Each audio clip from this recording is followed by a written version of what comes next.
Hi, എൻ്റെ കയ്യിലുണ്ടായിരുന്ന കാജൽസ് എല്ലാം തീർന്നു. അപ്പോൾ ഞാൻ 2 പുതിയ കാജൽ വാങ്ങിച്ചു. ഇത് പുതിയ ബ്രാൻഡൊന്നുമല്ല, നല്ല ഫേമസ് ആയിട്ടുള്ള 2 കാജൽസ് ആണ് ഞാൻ വാങ്ങിച്ചത്. കാരണം ഒരെണ്ണത്തിൽ എനിക്ക് ഡിസൈഡ് ചെയ്യാൻ പറ്റിയില്ല. അപ്പോൾ 2 എണ്ണം വാങ്ങിച്ചിട്ട് 2 എണ്ണം ട്രൈ ചെയ്യാമെന്ന് വിചാരിച്ചു. ഇത് നേരത്തെ ഞാൻ വാങ്ങിച്ചിട്ടുള്ളതാണ്, പക്ഷേ ഇതിൻ്റെ അകത്ത് ഏറ്റവും ബെസ്റ്റ് ഏതാണെന്നാണ് ഞാനിപ്പോൾ നോക്കാൻ പോകുന്നത്.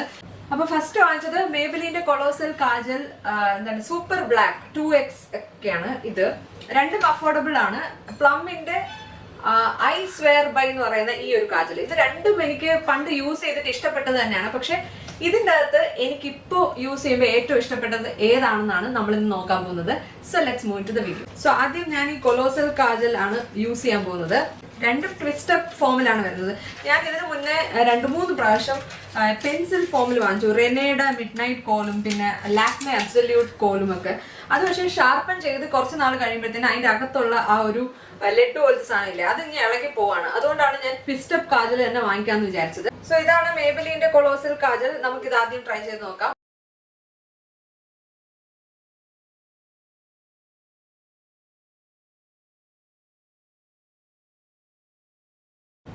കുഴപ്പമില്ല, പക്ഷെ ഞാൻ ഉദ്ദേശിച്ച അത്ര ക്രീമി അല്ലത്. എനിക്ക് കുറച്ചുകൂടെ ക്രീമി ആയിട്ടുള്ളതാണ് ഇഷ്ടം. നൈക്കയുടെ കാജൽസ് ഒക്കെ അടിപൊളിയാണ്, പക്ഷെ this is not bad.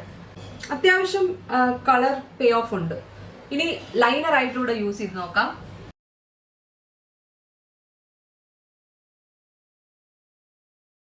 Liner ആയിട്ട് ഇത് കുറച്ചുകൂടെ ക്രീമി ആയിട്ട് തോന്നി. വാട്ടർ ലൈനിലാണ് മിക്ക കാജലിനും കളർ പേ ഓഫ് കുറവ്.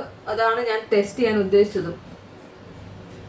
So as a liner it is excellent, but as a kajal let's see if Plum scores better. ഇതാണ് മേബിലിന്റെ കൊളോസൽ കാജൽ. അടുത്ത കണ്ണിൽ പ്ലമ്മിന്റെ കാജൽ അപ്ലൈ ചെയ്യാം. സോ പാക്കേജിംഗ് വൈസ് എനിക്ക് പ്ലം ആണ് ഇഷ്ടം. So let's try in this I.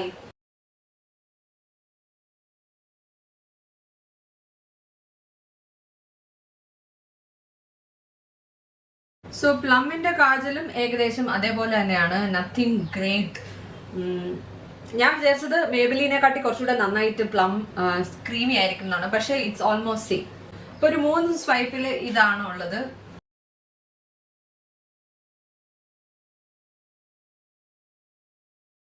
I liner ആയിട്ട് രണ്ടും അടിപൊളിയാണ്, പക്ഷെ കണ്ണിന്റെ ഉള്ളിൽ എഴുതുമ്പോഴത്തേനും രണ്ടും അത്ര ക്രീമി അല്ല.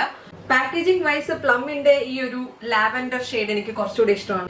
സോ എന്റെ പ്രതീക്ഷകൾ തെറ്റിച്ചുകൊണ്ട് രണ്ടും ഏകദേശം ഒരേപോലെയാണ്. വാട്ടർ ലൈനിൽ അത്ര ക്രീമി അല്ല, അത്ര ജെറ്റ് ബ്ലാക്ക് ഒന്നും ആയിട്ട് എനിക്ക് തോന്നിയില്ല. But on the lash line they both are really good.